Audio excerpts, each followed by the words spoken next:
Mwiriwe neza.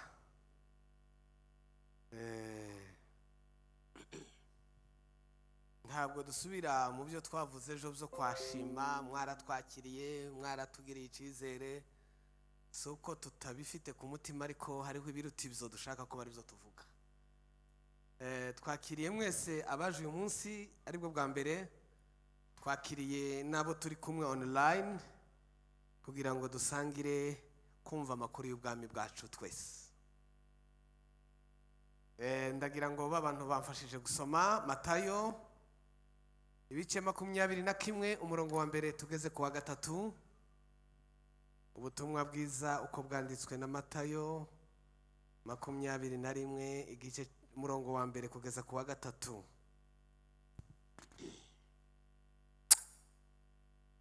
Bageze bugufi bw'i Yerusalemu bajya i Betifage ku musozi wa Elayono, maze Yesu atuma abigishwa babiri arababwira ati, mujye mu kirorero kiri imbere, uwo mwanya muri bubone indogobe izirikanye n'iyayo, muziziture muzinzanire, ariko nihagira umuntu ubabaza ijambo, mumubwire muti databuja niwe uzishaka, maze arahera ko azibahe.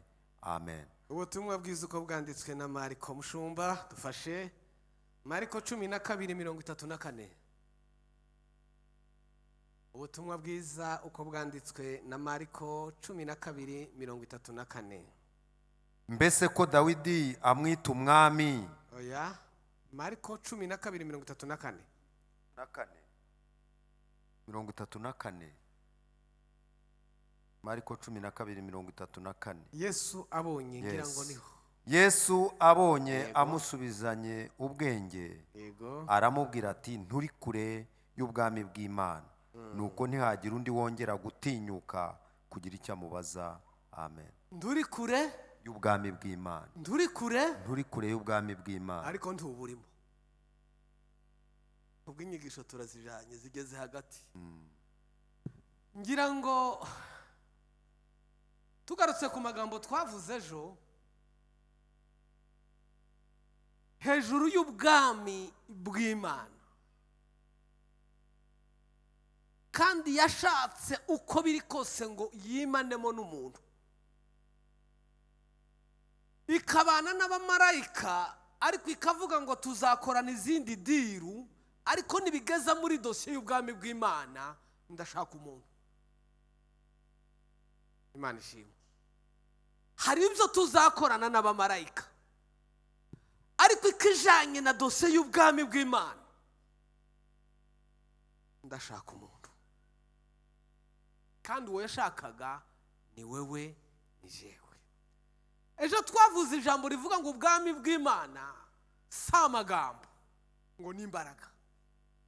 Tuvuga isengesho Yesu yasenze yigisha abantu, arababwira ngo muje musenga ngo ubwami bwawe bugire gute.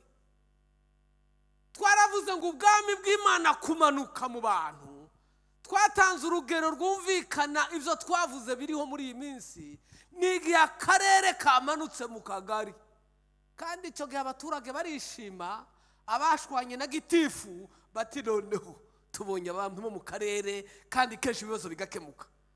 Abafitanye amasinde na gitifu w'akagari iyo akarere kamanutse, burya ubwami bw'Imana iyo bwamanutse bamukeba turanetraliza, tukavuga ngo ubwami bwiyiziye. Imana ishimwe. Uyu munsi turavuga ijambo nise ngo nugukura abantu mu mudugudu tuza gusobanura witwa Betifage, tukabinjiza mu bwami bw'Imana. Ejo tuzavuga amahame agenga ubwami bw'Imana na kirazira ziba mu bwami bw'Imana. Tuzareba amahame 5 cyangwa 6, turebe za kirazira 8 mu bwami bw'Imana. Izo niyo wo kwisiga, niyo wo kwikubita hasi, niyo wo rira ukicuza, niyo utanga amafaranga, niyo wo kugira bishope, niyo wo kugira umuki, birazira mu bwami bw'Imana. Hariho iby'Imana yakwihanganira mu ntege nke bikaba pasable, hari n'ibizira kirazira mu bwami bw'Imana. Ejo tuzazireba. ejo bundi tuzareba inzego zo mu bwami bw'Imana, inzego zibanze, tugeze ku nzego zo hejuru. Hanyuma numara kuzisobanukirwa uharanire kuva mu rwego, niba uri mu isibo uvuga uti ndashaka kuyobora umudugudu, niba uri mu mudugudu uharanire nunamara umenye ibibazo byawe aho byakemurirwa, kuko twamenye inzego zo mu bwami bw'Imana. Umunsi wa nyuma tuzavuga hejuru y'imbaraga ziranga ubwami bw'Imana. Haleluya. Iyo tuvuze gukizwa, uyu munsi ndumva navuga amagambo menshi.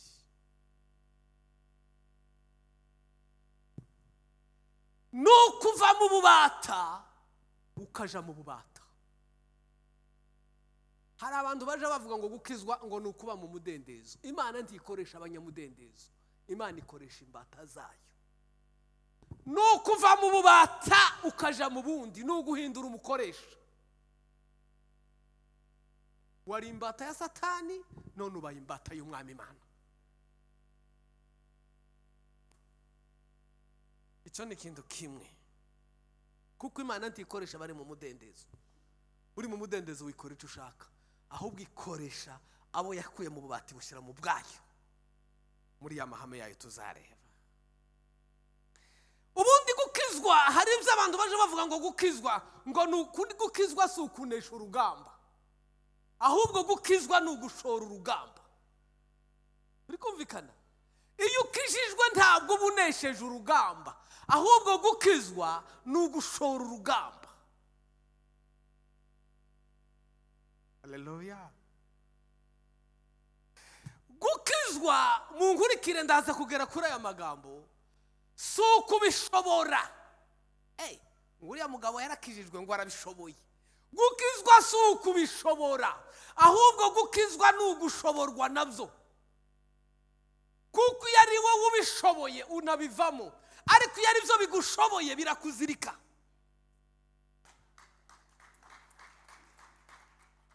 Gukizwa si ukubishobora, ni ugushoborwa nabyo kakugenga.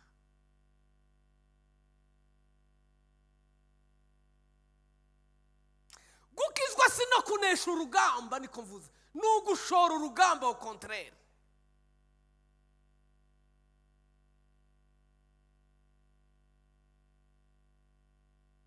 Reka twinjire muri aya magambo twe kubitindamo.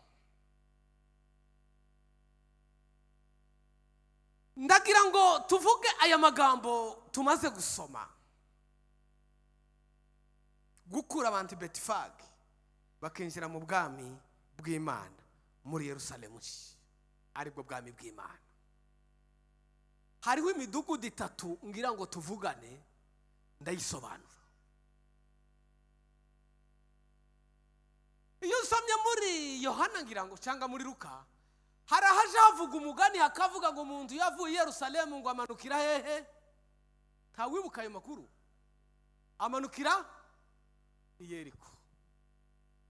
Sinize grama y'ikinyarwanda, ibyo bita ibiboneza mvugo, ariko mfite ururimi rundi nizemwe mu Gifaransa nabyizemo, bisa nico nari ngiye kuvuga. Hari amagambo baje bavuga bakavuga ngo iyo uzi kuvuga ngo ntuyakoresha. Kubu kenshi mu kinyarwanda ushobora umuntu ngo umanukire hepfo, ababizi bakakubwira ngo iyo hepfo yikureho, kuko wavuze kumanuka ntawuje umanukira haruguru. Kumanuka automatically twumva ko ari hepfo, batizo inite zawe zigiye ubusa. Niba ubwiye umuntu kumanuka wisubira ngo hepfo, wenda uvuga uti kwanaka ariko hepfo bikureho. Iyo haje kumanuka ntawe umanukira haruguru.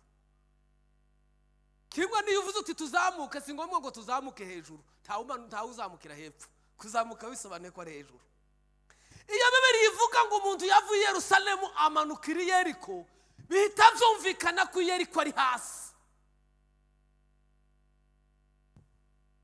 Uwo mugani uvuga ngo ahura n'amabandi majambazi, abagizi ba nabi, ngo baramukubita baramwambura.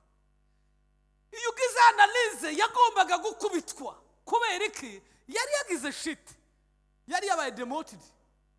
Uzarabe no mu kazi, iyo wari directeur bakakumanura n'abakirina baragusuzugura. Siko bigenda se? Iyo wari ufite amamiliyari ugatangira kujera amafaranga 50,000 n'amatelefone baragusiba utapfuye. ndamuhamagara mushaka wiki.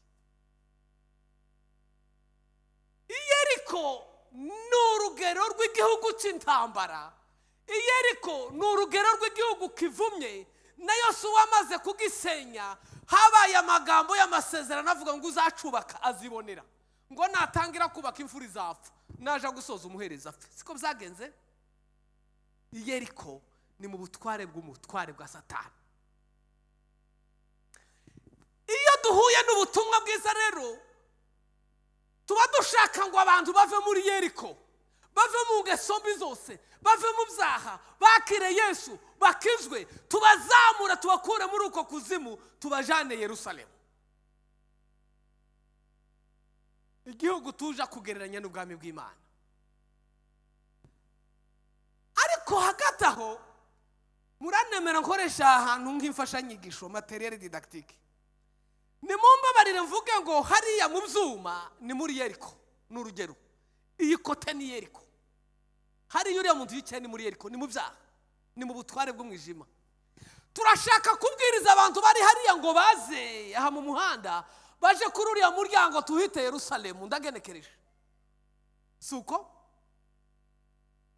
twamara kubwiriza abantu hariya bakizera bakihana bakatubwira ko bakijijwe. Ariko nyuma y'igihe twahamagara Yerusalemu bati ntabariyo, ntabaje. Twasubira hariya bati yarihanye, wowe uracabaza Charles mu kabare, yabaye umurokore yaradusize yaragiye. Ese mwe muri iyo Yerusalemu Charles muramugira bati Charles wande? Imyaka 2 irashize Charles amepotea. Charles yaburiye, abuzi Yeriko, abuzi Yerusalemu. Ariko usomye neza n'inyigisho za Bibiliya zirabigaragaza, iyo uvuye muri uyu mudugudu bita Betifage, ni umudugudu uri hafi y'inzira, ariko uvuye mu muhanda nyabagendwa, saha abantu twabanyuzaga. Reka mbabwire ngo Betifage wenda nahandi, urabona umuntu uraha yataye umuhanda, kandi umuntu uraha abari Yerusalemu ntibamufite, abari Yeriko ntibagize gute. Mu buryo bw'ubumenyi bw'isi geographically, Betifage ni ukuva ku muhanda ugasubira inyuma ibirometero 27. Urumva si kure cyane, ariko kandi uba wataye inzira. Abantu bagatangira gushakisha umuntu ko Yeriko mwamubuze, Yerusalemu atariyo, abahanyura nta murambo batoye ngo bavuga ko yapfiriye mu nzira, ababandi yamwishe umuntu abahe. Yesu ngo araza, ariko ngo ageze hafi y'i Yerusalemu, ndaza kugenda ngaruka ku ijambo rivuga ngo hafi bitari kure. Ngo abwira abantu ngo ni mudeviye, nta mpamvu zo kwinjira vuba muri Yerusalemu. Hariho abantu 27 kilometre hano hafi mu mudugudu witwa Betifage bahaziritse. Yesu atuma abigishwa ngo hari indogobe ziziritse Betifage, ngo nimuzizane ndazishaka ziheke Yesu. Ari umwanditsi wigeze kwandika agendeye kuri iri jambo, aravuga ngo abakunda Yesu bamukunde ntababuza, ngo ariko ndenda kubamenyesha ko nta mugabo mukurikiye. Ati Yesu yari umukene, ati kandi ndabibabwira nshingiye ku ijambo ry'Imana. Bati kagira inkuru, ati ijambo rya mbere baje batubwira Bibiliya iravuga ngo Yesu yatiriye indogobe. Iyo hajemwo verbe yo gutira nuko udafite icyawe, so bushobozi buke se butuma umuntu atira. Ati Yesu atiraga agatira indogobe y'abandi? Ati icyo ni kimwe. Ati kigize kabiri kibabwira ko Yesu nta cyagendaga imyaka 33 nta nakazu yagiraga karukarakara wenda agaciriritse ngo bavuga bati hari ahantu mu cyaro nta nzu Yesu yigeze agira. Haravuga ngo icya gatatu, ati usibye wenda ubukene bwo bwakwihanganirwa, atashobora kuba hari n'ukuntu yari ameze. Ati muri iyo myaka yari ataragiraga fiance n'agakobwa kamwe, yarabenzwe bakabihisha ntibabyandike, atarabe ntiyari na padiri ngo bisobanuke. Ati yageze iyo myaka nta mukobwa n'umwe baravugana ijambo.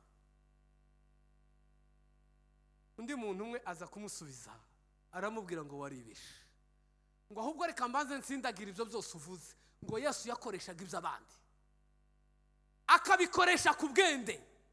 Ati wowe uhereye ku ndogobe ari umugabo, waturutse kure. Yesu yatiriye, Yesu yakoresheje inda y'umukobwa utari nyina. Bikira Mariya se yari nyina? Mbwira se noneho niba yari nyina.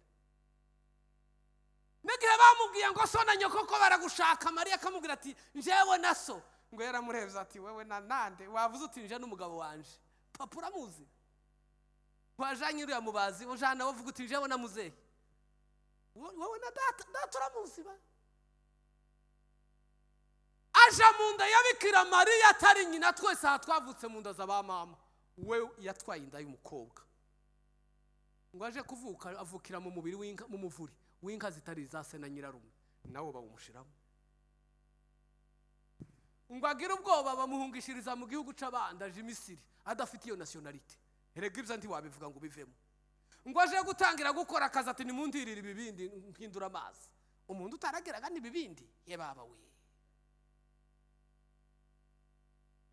Ibintu byinshi navuga twabivamo kugeza baje kumwica, bamushoreye ku musaraba ngo bamuture hasi, akodesha imbaraga za Simoni kandi ntiyamwishuye. Ati ntabara. Simoni abakarana ingufu aramutwaza. Ngo amara gucikana bati uyu utaragiraga na kimwe, murabona imva za hano kundu zihenze, bati Yosefu arayimuhaye.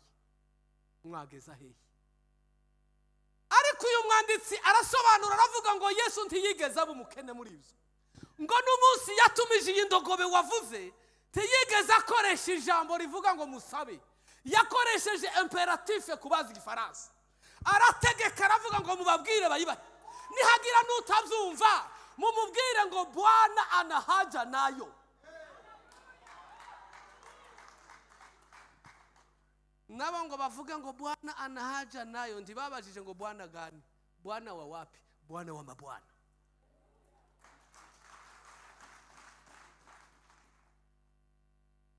Yerusalemu habaho niho Yesu ashaka ko indogobe zija. Muri iki gihe ushobora kubwiriza abantu igihumbi wahamagara uwihanuka mubura. Erega barihanye ariko bari Betifage. Kandi Betifage ni hafi ni Yerusalemu kuruta uko ari hafi ni Yeriko. Basangira imvugo, i Betifage baje bavuga ku ndimi, i Betifage bagasirimba, i Betifage bagira impano, ico utazababaza n'imbuto zabo barenganije, nta mbuto bagira. Ubundi Betifage biravuga ngo ni inzu y'imitini. Iyo ugiye gusoma icyo imitini yakoraga, wabireba muri Matayo aho bivuga ngo Betifage ni inzu y'imitini 21 hatwasomye ku 18. Yesu yigeze ngo asone igiti cy'umutini, ngo abona kirasa neza amababi yacu a distance. Ngo aravuga ngo ntaho bari amababi, ngo habura imbuto. Siko yavuze ati tugende, ngo ashika sanga na amababi. Amababi burya ni impano. Satani ntarwanya impano ariko arwanya imbuto. Amababi ni impano. Impano zishobora kugira populaire, zikakugira umustar, ariko imbuto zikakugira umwizerwa.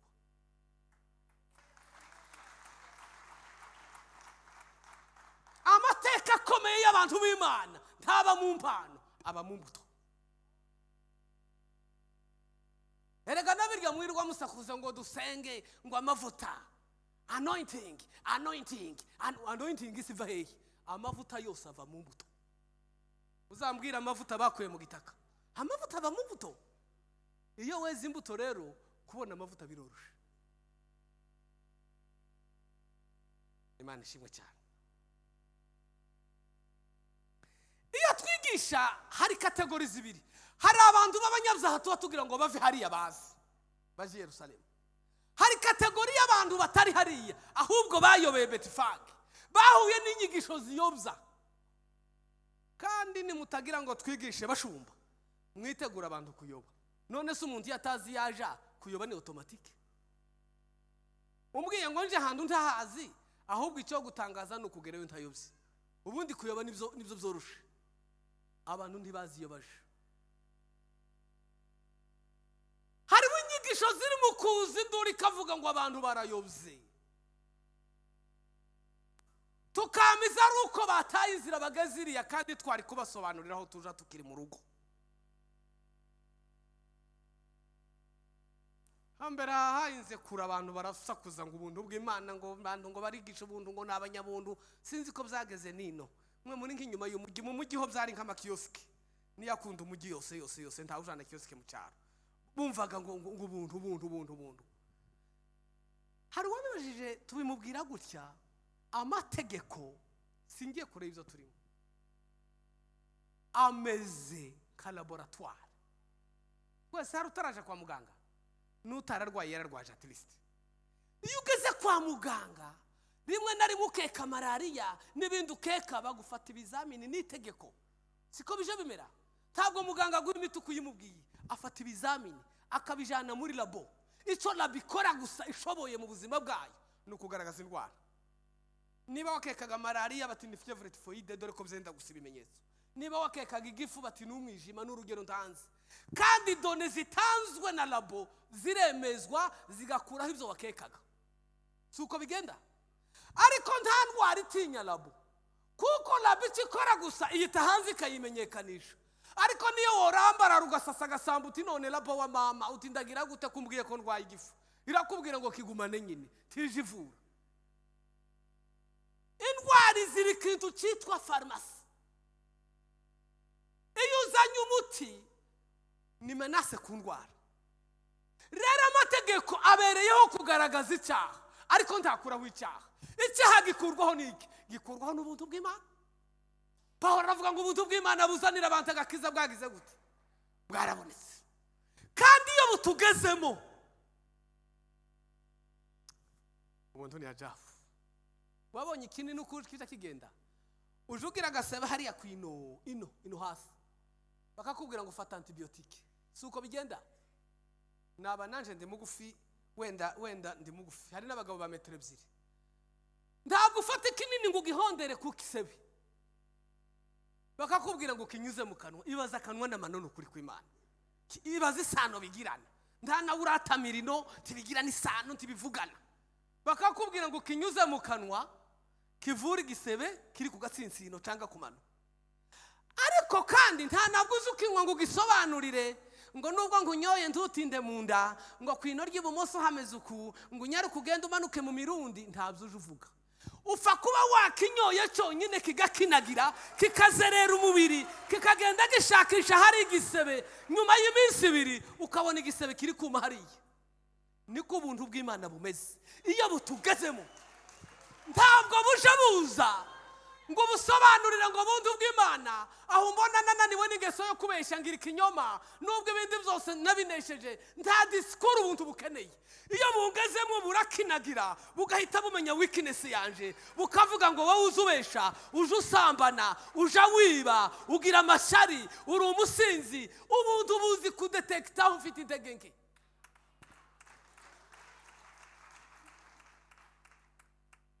abantu rero baraha i Betifage baje babesha abantu bakagira ngo barakijijwe gusa igihari ntibari kure n'ubwami bw'Imana ntibari kure na Yerusalemu ariko ntibayiriwe muri Mariko dusomye ijambo rivuga gute ngo Yesu aganiriye n'umwanditsi ngo yumva umwanditsi amusobanurira ibintu byiza by'amategeko dore ko bari babizi ariko ngo amurebe amenye ko yasobanura ku rurimi ariko mu buzima bwe atayakora ngo aramubwira ngo ubwami bw'Imana nturi kure yabwo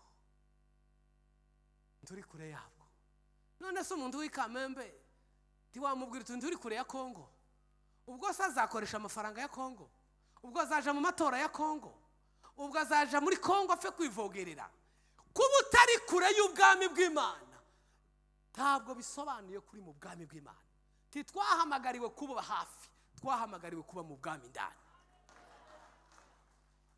buriya abantu benshi badufanye ariko bafiriye just near hafi n'agakiza Petero na Yohana ngo bazamutse ku rusengero basanga ikirema ngo cyari kiri hehe cyari mu kabare cyari hehe ku irembo ry'urusengero disi ariko nticyari mu rusengero Bethsaida habaga amabaraza 5 muja mu bisoma ngo abarwayi bajaga bahakirira ariko umuntu wamaze imyaka 38 yari ari hehe saho ku kidendezi nawe saho nawe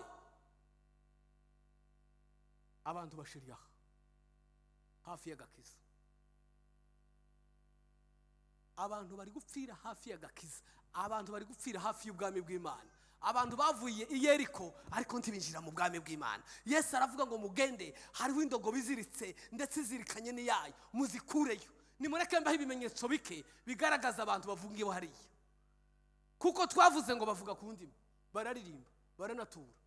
Yewe ni nka kurya wavuga ngo abantu bari kuri frontiere z'ibihugu bibiri basangira n'imico, ariko still umwe akamenya ngo nduwo muri iki, undi nduwo muri iki. Ijambo rya mbere, aba bantu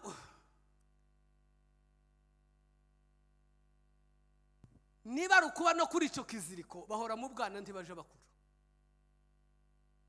Betifage nta gikuriro gihaba, abantu bahora mu bwana ntibakura. Ni abantu bataye umuhanda baraza barafungwa. Muri bwa buzima bw'ubufungwe babaho ngaho, baba ku kiziriko. Rimwe na rimwe ushobora kugira ngo aragenda, ariko agira ahantu umugozi, burya ikiziriko kikwemera kugenda haresha naho umugozi ugarukira. Siko bimeze aboroye ihene n'ibindi murabizi. Iyo umugozi urangiye ntabwo ishobora kurenga superficie. Hari abakristo rero bari ku kiziriko. Icyo ni kimwe uzababoneraho. Ijambo rya kabiri, batakobwa n'ijambo ry'Imana, bita abandi majwi batazi y'abantu, bakunda kumva abantu kuruta kumva Imana. Hariya mu kiziriko ni abantu bakunda kumva abantu. Muzicarana muri disikuru akubwira abantu bavuze, ariko mwiribwira atakubwiye uko Imana yavuze. N'ubu dufite abantu bagowe n'ibyo ngo bavuze, ariko icyo Imana yavuze ntagitindaho, agatinda kuca umuntu yavuze. Rimwe na rimwe uwakivuze yaranapfuye.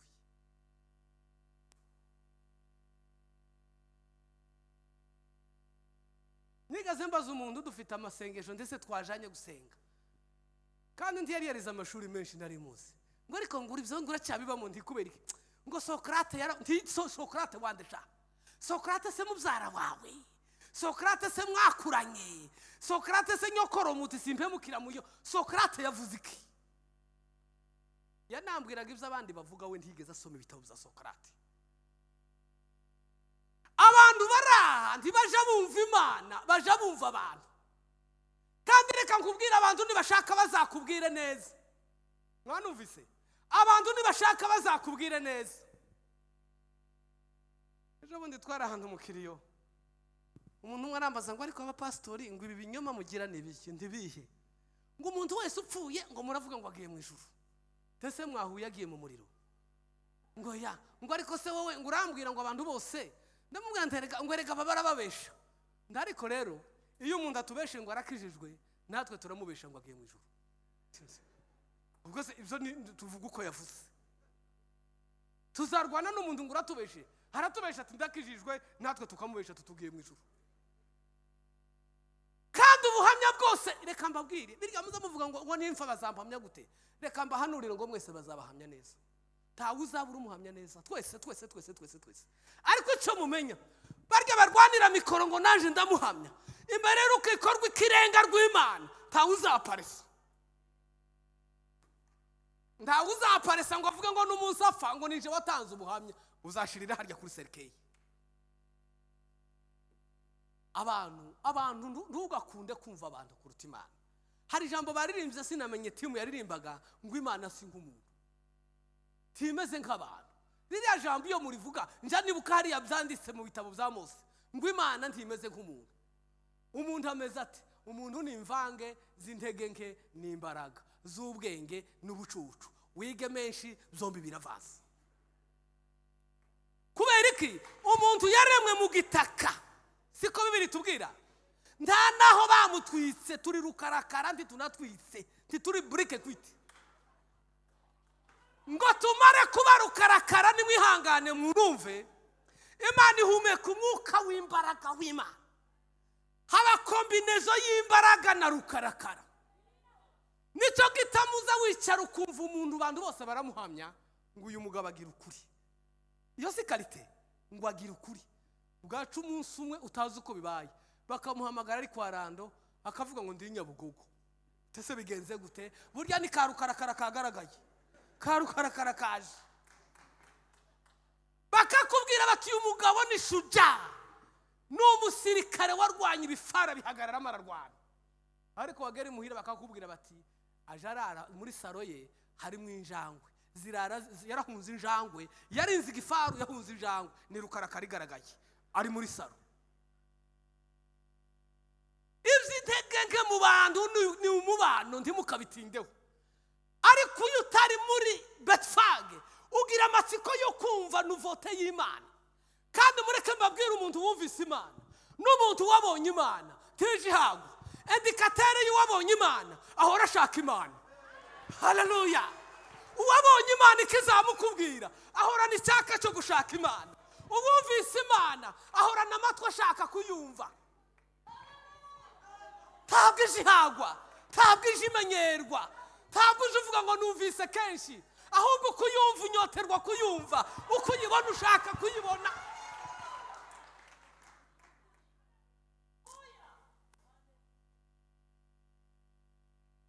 Imana itubabarire cyane. Abantu bari Betifage dore ko ari ku kiziriko cya gatatu bahora bakoresha bo ntibakora. N'abantu bahora bakoresha ntibakora. Nigeze nja kuvuga umutumwa ahantu nsanga gasore gafungiwe Betifage kabisa ndakavumbura. Ahaguruka gushima Imana yari umusore ufite nk'imyaka 20 ngo yararangije secondaire. Ashima Imana atanga haleluya nyinshi. Ngo amara aravuga ngo yagiye gukora ikizamini cya leta mu wa gatandatu yavugaga umwaka ushize. Ngo mbwira abantu b'Imana baransengera. Mbwira abantu b'Imana baranse. Nta nubwo yavuze ngo turasengana. Baransengera.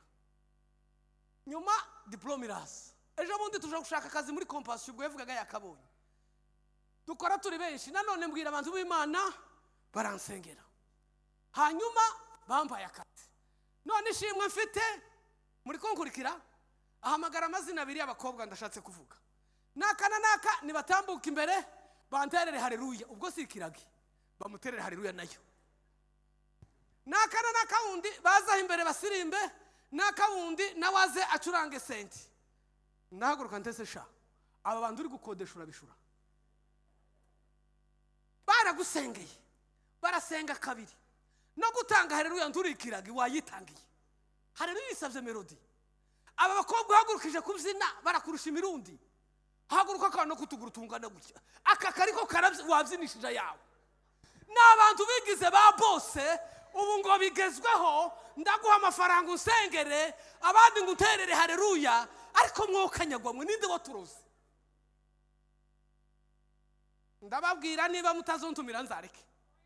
Ndavuga ukuri.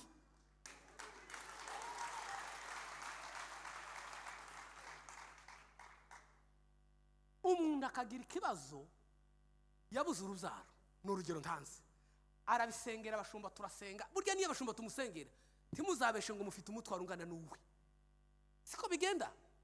Nyuma Imana ikamuha umwana agahagurutsa umuntu ufite abana 9 utazi ko banabaze babura ngo namuterere haleluya. Uwo muntu haleluya ye irakoresponda ku cifuzo cyawe. None se warasenze ningo kuvuga ngo ese imyumbati murayiza abanyarwanda ningo kurya imyumbati kabwirwa tutayisangiye ngo turi mu by'imyumbati atayiriye. Wowe niwe wasenze, wowe niwe wapfuye unaniwe gushima Imana ngo uyashime Imana mu mwanya wawe neza bifitinge urumva bizashoboka. Nimwige kwishimira Imana mwenyine muve ku bandi.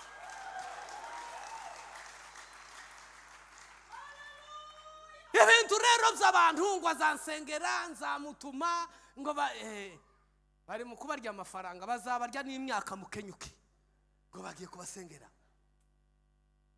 Betifage nibyo bakunda gukoresha bigira ba boss baba ku kiziriko.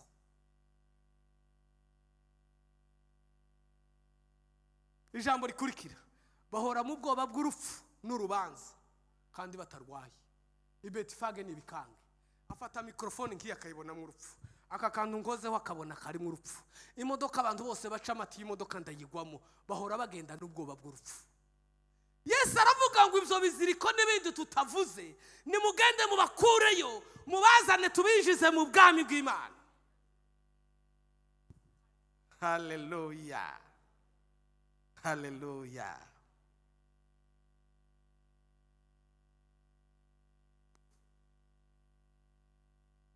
Indogobe yinjiye muri Yerusalemu nayo tuyirebe.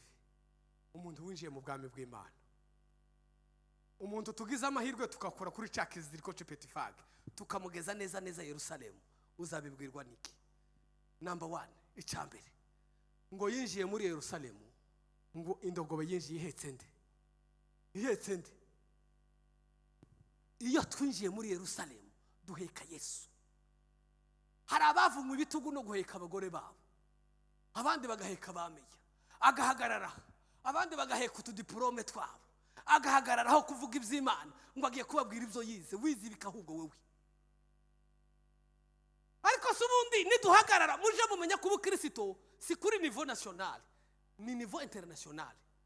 Burya no mu ishuri ry'abaswa haba umuhanga, ariko yahura n'abahanga mu bizamini bya leta agatsindwa.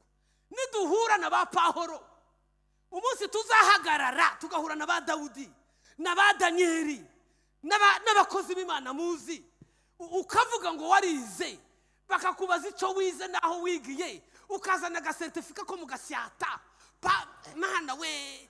Pahoro akazana doktora ziwe akerekana Gamariyeli na Saveye wamwigishije, ukazana agahungu k'ibyumba katirishije karangiza ngo ni profeseri ye baba we. Reka.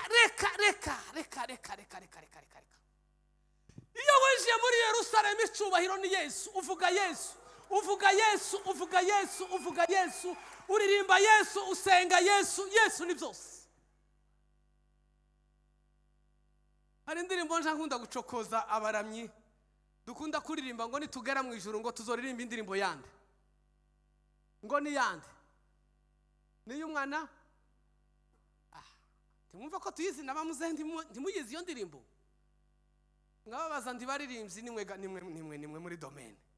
Ninde wambwira indirimbo ya Mose? Albumu ya Mose kurya muza muvuga ngo ini albumu ya naka, siko muja muvuga? Albumu ya Mose ni iyi. Indirimbo tuzaririmba bita ngo indirimbo ya Mose ni iyi. Ubundi cyo bita indirimbo y'umuntu niki? Ni kimuba mu kanwa, ni kitaja kimuvamo, ni ikintu ubona kubyutsa ukumva caje. Burya hari abantu bakunda umupira, uwo mubaza mondiale yabaye imbere y'imyaka 10 akakubwira wayitsinze igitego, bibaha ngaha ntimubizi ko ariko ni ikintu kitakuva mu kanwa.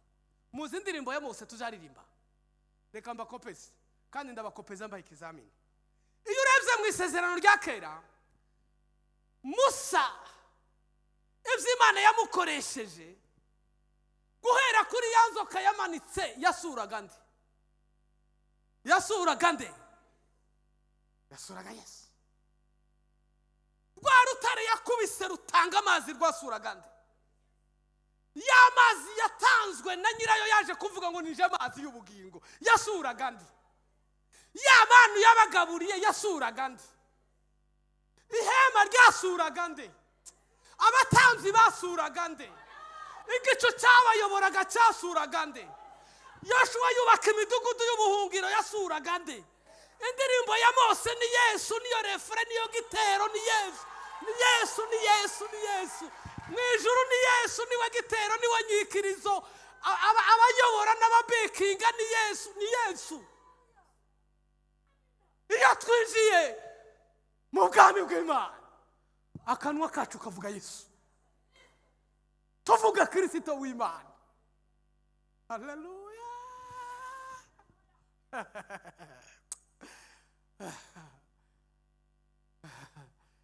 Nigeze kuja ku rusengero rumwe umushumba nsaba kukwigisha inyigisho za eschatology. Eschatology nizo kuza kwa Yesu.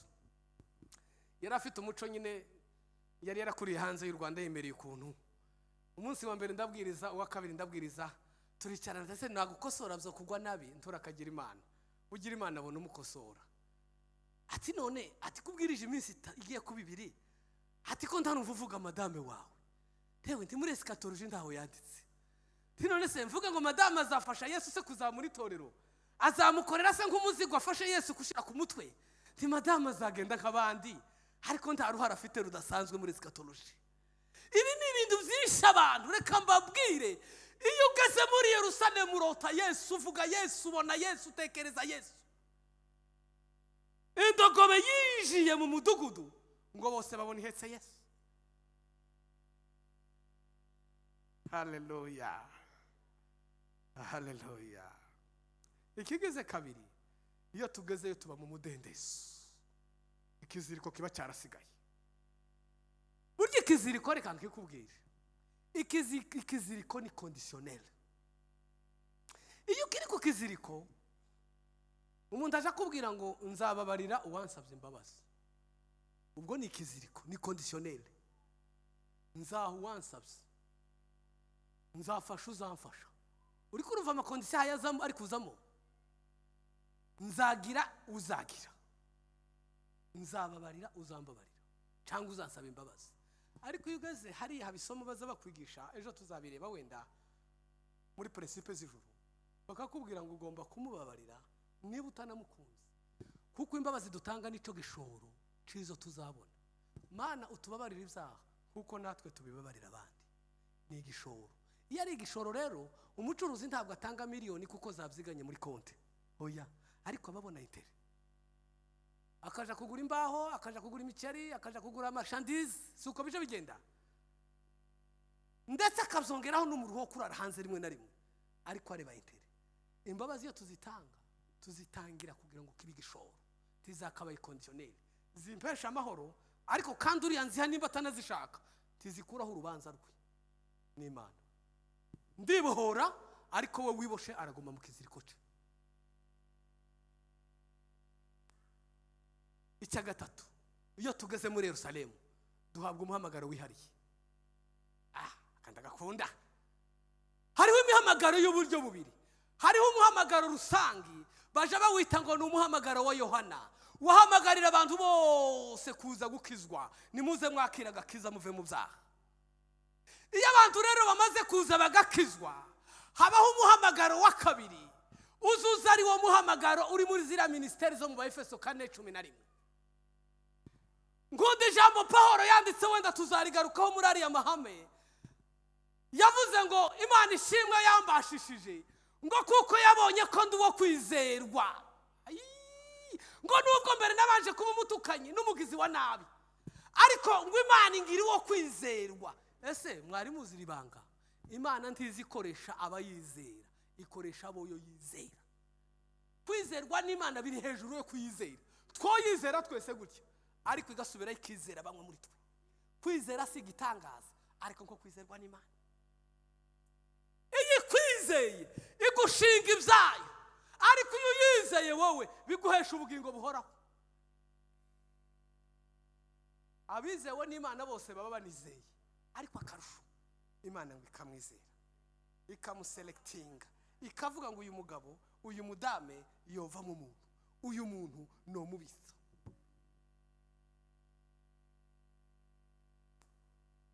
Buriya nicyo gituma muzarebe na Petero na Yohana, muzi diferanse yahabaye. Yohana yabaga mu gituza cya Yesu. Yohana yakundaga Yesu cyane cyane, ariko Yesu wagakunda Petero cyane. Mwanumvise? Yohana yakundaga Yesu cyane akamuba mu gituza, ariko Petero agakundwa na Yesu cyane.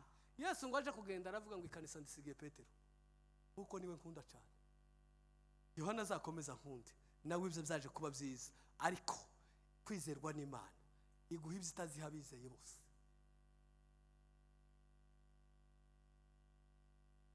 Umuhamagaro wihariye. Utambuke. Iyo turi muri Yerusalemu, abantu bo muri intercession baraha, mwumva kangaka. Iyo tugeze muri Yerusalemu, dusenga bitangana n'ibyo dusengera. Timugasenge bingana n'ibyo musengera. Timugasenge bingana nuko mwarwaje. Kenshi dusenga twageze ibibazo. Ndabeshe akana karwaye, dusenge. Umugabo yavuye mu kazi, dusenge. Inzu mu bukode bagiye kutwirukana, dusenge. Haraho njangeza nkabaza abantu, ndetse Imana yabaye ambulance kwari yiza mu rugo buri gihe uko byacitse. Ambulance ntimuyizi? Ambulance ntituyizi? Iza mu rugo buri gihe uko byacitse. Aruza na ambulance afite ubukwe. Tuyizana ruko ari indembe. Tuyizana yuko abantu bagiye kudupfana. Ese Imana yabaye ambulance tuzaja tuyihamagara gusa ruko twarwaje, umugabo yagize ibibazo, umukode batwirukanye, kawunga yashize, umuceri cyoge. Imana izahora itonda iwacu aruko inkuba zakubise. Imana ni ambulance. Iyo tugeze mu rwego rwo kuba muri Yerusalemu, dusenga bitangana n'ibyo dusengera. Dusenga birenze ibyifuzo babona. Kandi umuhanga wo gusenga taje abwira Imana ibyifuzo, azabaza Imana ibyo ishaka, kuko ibyo Imana ishaka bihishemo ibyo wowe ushaka. Iyo ukoze ibyo Imana ishaka ni envelope ibitsemo ibyo wowe ushaka.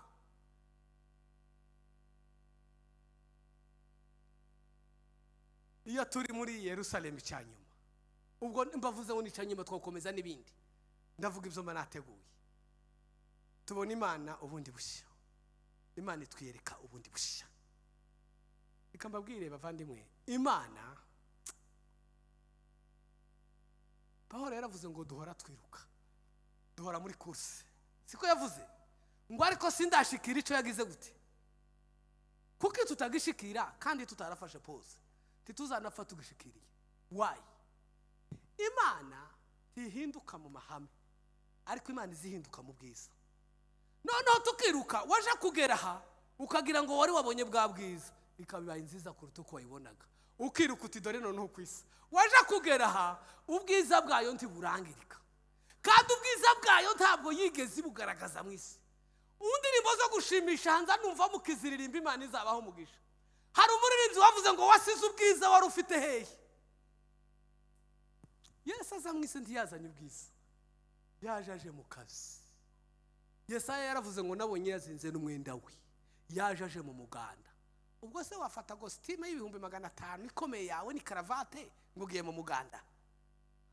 Hari imyenda y'umuganda Yesu yambaye nk'ugiye mu muganda, ariko hari umunsi azaza mu bwiza bwe.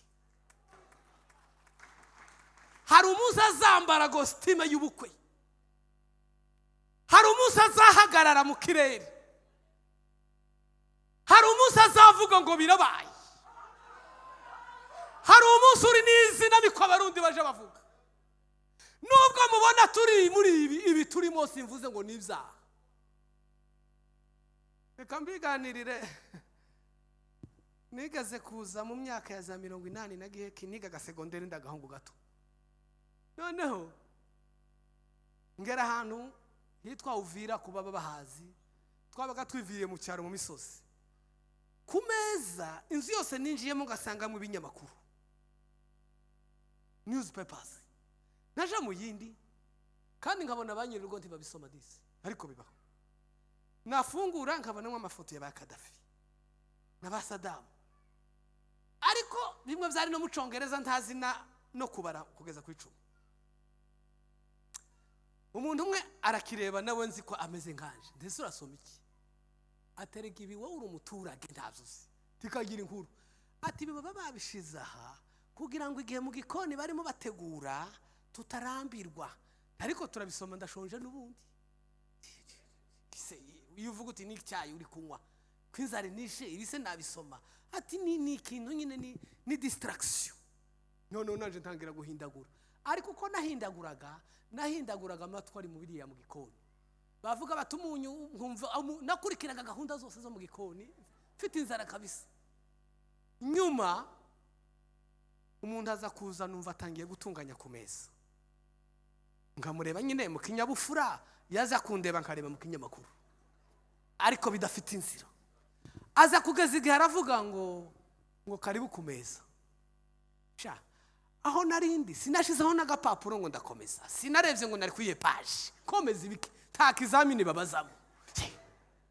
Yaba yacitse ati karibu ku meza, tuba twagurutse ameza turayegera. Singiye kubasetsa.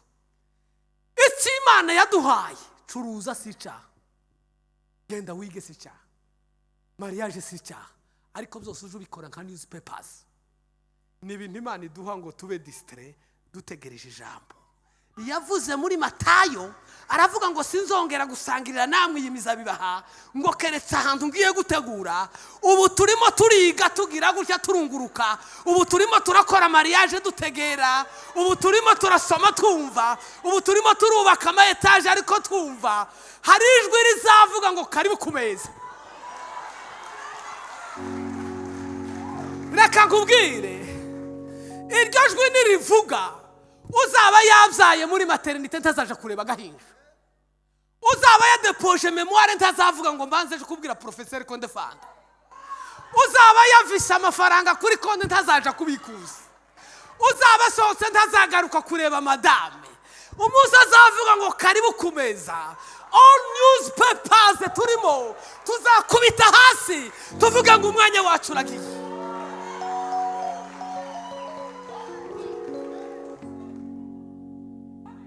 Hallelujah! Hallelujah!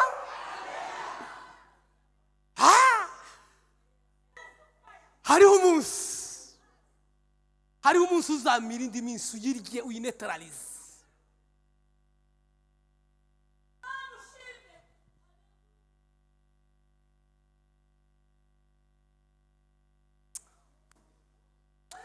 Icyishe mureka mbabwire muri iki gihe,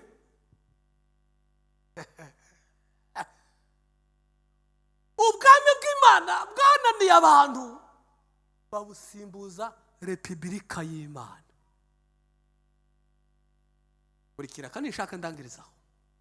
Abanyarwanda bazi ubwami na repubulika bakuze n'abasomye amateka. Muri 61 habaye icyiswe kamarampaka. Ntabwo ngiye muri politika ariko ntimubizi mwese. Haba amatora y'abashaka repubulika. Siko byagenze muzeyi. Abanyarwanda benshi bashaka repubulika banga ubwami. Ubu rero twazanye repubulika tuyisimbuza ubwami. La différence ni iyi. Mu bwami nta multipartisme haba. Mu bwami havuga umwami, mu bwami hatekereza umwami, mu bwami habona umwami, abandi turayoboka. N'uwo yatumye mu ntara nta initiative y'ibishasha akora iby'ubwami. Suko bimeze muri repubulika, igitekerezo cyose ngo gihabwe intebe. Nje ndavuga nti numva ibi. Nabona abafana benshi batishaka ryawe turaryemeye. Multipartisme ihindura ibaho nuko umwe ibitekerezo byose ufite biremerwa muri demokarasi. Rero itorero twarishize muri demokarasi turikura mu bwami. Niyo mpamvu uri mu kubona iyi diversity. Iwacu twe dusezeranya batwite, kwa rugamba ngo ntibabasezeranyira. Iwacu dusezeranya batandukanye n'abagore, hariya ngo ntibabasezeranye. Muri kubibona? Iwacu kunywa inzoga si igitangaza. Kwa Vincent bavuga ko kuzinywa utasinze si ikibazo. Impamvu dufite izi diversite ni demokarasi. Ariko iyo dusubira ku bwami, ubu twishwa niki? Twishwa nuko mzumva. Nje uko mbibona, urabona urinde. Ibwami habona umwami. None tugiye kubona mbone n'umwami abone. Ubwo ni muri demokarasi. Ndabona nawe abone, n'urya abone, n'urya abone. Niyo mpamvu dufite difference. Kuki twirengagije itegeko nshinga y'ubwami. Turagendera ku bitekerezo by'abantu. Ibwami naha Bibiliya ivuga ngo Kristo amaze kunesha mu bintu bibiri Imana yamugororeye bikomeye ngo imuhe izina riruta yandi. 1. Icya kabiri ngo imuhe itorero ngo abe umutwe naryo rimubera iki? Umubiri. Umutwe rero uyobora umubiri wose. Umutwe ni ubona. Sama sabona se. Ntabwo ibiguru nubwo byoba birebire byashwana ngo ubonye igihe natwe turashaka kubona. Bibonera. Amatwi ntaba ku mutwe. Akanwa ntikari ku mutwe. Izi sasa zose si ku mutwe. Ururimi ruguta rukumva si ku mutwe. Uwavuga ngo umutwe ni uyoboye uyu mubiri yababeshe. Kristo yari umutwe w'itorero tuba turi mu bwami. Kandi yari wo mutwe aje tubonera neza ntaje dusitaza, ntaduhutaza, aza hakwiriye kunyurwa azi nahatanyurwa.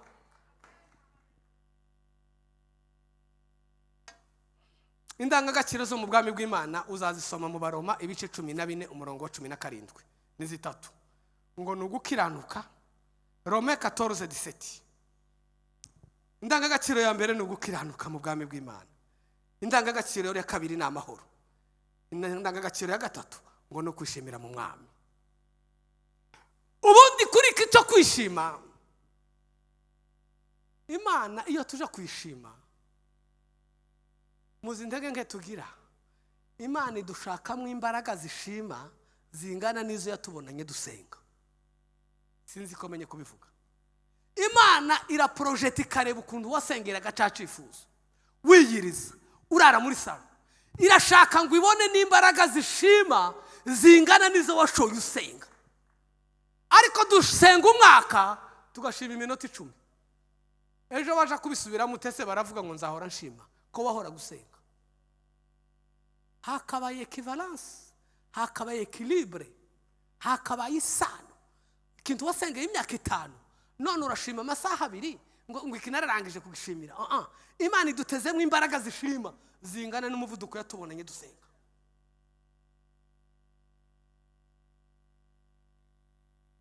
Kandi Imana ikija kidukomeza. Filipi gice cya mbere umurongo wa 6 haje havuga ngo yatangiye umurimo muri mwe ngo izawugira guterevera we. Iki kintu ndacyemera. Yatangiye umurimo muri bandi, muri twe. Kansoze mbabwira ngo Imana ntizasoza icyo itatangiye. Hari n'ibyo tujya dutangira tukabyitirira Imana atari yo yabitangiye. Ikizakubwira ko ari byo atari Imana yabitangiye, tujya tubirwaniraho, tujya tubirinda, tujya duhaguruka, tujya tuvuza induru. Ariko yari Imana yabitangiye, ije ibirwanira tugaceceka. Ibyo Imana yatangiye, Imana ntishobora kuzasoza icyo itatangiye. Imana ntiyakora conclusion y'ibyo itakoreye introduction. Imana ntiyoba omega ahita abaye alpha. Ariko niba uzi ko yabaye alpha, byihorere. Niba uzi ko hari uko yakubwiye, wishaka n'amajwi ngo ndashaka ngo n'abapasiteri babyemere, bihorere. Niba uzi ko ari Imana yabikubwiye, irakongorera ngo nije wabitangiye, nzabirangiza. Imana iduha umugisha. Kandi tubabwire ngo Imana iyija kudusana. Imana ni igitangaza. Iyija gufasha umuntu, iyija gusana umuntu, irabanza ikamusenya. Imana iyija gusana umuntu irabanza ikamusenya. Mwarimu abana abantu basaba icyangombwa cyo gusana amazu, aracakira akabanza gahirika kakandi yari afite kose. Siko bigenda kose, akakitsa hasi akabona gutangira kubaka shantisho. Imana iyija kugusana irabanza ikagusenya. Wumva ijambo ry'Imana utimbaye down, ese ukunda cyari umuntu nyabake, ikagusenya ikakurangiza, n'amasengesho yawe ikakuba na 0, n'ubukristo bwawe ikabikuba na 0. Iba yabonye icyangombwa cyo kugusana, irabanza ikagusenya. Iyo utemeye rero gusenyuka tusanika, kuko ndi wo kubakira inzu kuri cya kindi gishaje washakaga gusana, urabanza ukagisenya ugatangira fondation. Kandi kenshi iyo dusana tuba tugiye kubaka inzu rutiyo twasenya. Imana ikeneye inzu nziza muri wewe. Ubwami bw'Imana buri hafi, twitegure kandi n'ubwacu, twoye kubufata nk'ubundi. Numva iki ngiki ndashoje. Ubwami bw'Imana n'ubwacu. Wari wabona ubukwe bwanyu bwa famiye? Murumuna wawe afite ubukwe, mukuru wawe afite ubukwe, kuze wawe afite ubukwe, uburaramo, ubwirirwamo, n'igihe mutari mu nama uba watelefone. Ese decoration yarabonetse? Ese sare yaje kuboneka? Ike sonorisation twavugaga mu nama sibyo tuburara mu bukwe. Nimureke turare mu bwami bw'Imana, n'ubwami bwacu. Imana iduha umugisha kandi Imana itugirire neza. Amen. Nimunemerere dusenge.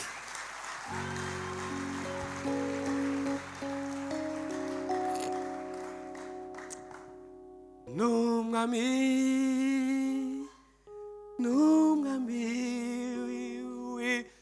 yarazutse mu bapfuye, numwami indimi zose zizatura ko Yesu ari umwami. Numwami, numwami, numwami, Yesu yara yazutse mu bapfuye n'umwami indimi zose zije zatura koye zaroma. Il est Seigneur, il est Seigneur, il est juste du tombeau, il est Seigneur. Tout genou fléchira, toute langue confessera, car Jésus est Seigneur. Mwami, turagushima ku bwami bwawe butagira iherezo. Turagushima kuko ubwami bwawe ari ubwiteka. Turaguhimbaza kuko waduhaye kububamo, ukabugira ubwacu tutari tubukwiye. Turakwereka bene data babohewe Betifage, twifuza ngo bakure hafi y'ubwami ubinjize mu bwami. Turifuza kubona gukora kwawe Mana muri iki gihe. Turifuza presence yawe mu mitima y'abaraha. Turifuza presence yawe mu miryango yacu. Turifuza presence yawe mu bakozi bawe. Turifuza presence yawe mu basore bacu. Turifuza presence yawe mu bagabo n'abagore. Turifuza ubwami bwawe mu mitima yacu. Ngwino mwami Imana ubane natwe. Ngwino mwami Imana utugirire neza. Reka uyu mugoroba tugende dutekereza kandi dukumbura ubwo bwami. Umuririmbyi yaravuze ngo turagukumbuye, ngo ngwino uce intambara, uce n'ingeso mbi maze uzimareho. Ubwami bwawe bube muri twe. Imitima yacu turayigutuye, turambuye ibiganza, twiteguye kubwakira. Ubwami bwawe tubwakire, ubwami bwawe bube muri twe. Tugende nk'ab'ibwami, tuvuge nk'ab'ibwami, tugire igitinyiro cy'ibwami, tubone umutungo w'ibwami, turye umwero w'ibwami, tugire sekirite y'ibwami. Turakwiringiye kuko uri kumwe natwe, tugukomeye amashyi kuko uyakwiye. Ni mu izina rya Yesu umwami wacu dukunda. Amen, amen. Reka twongerere Imana amashyi.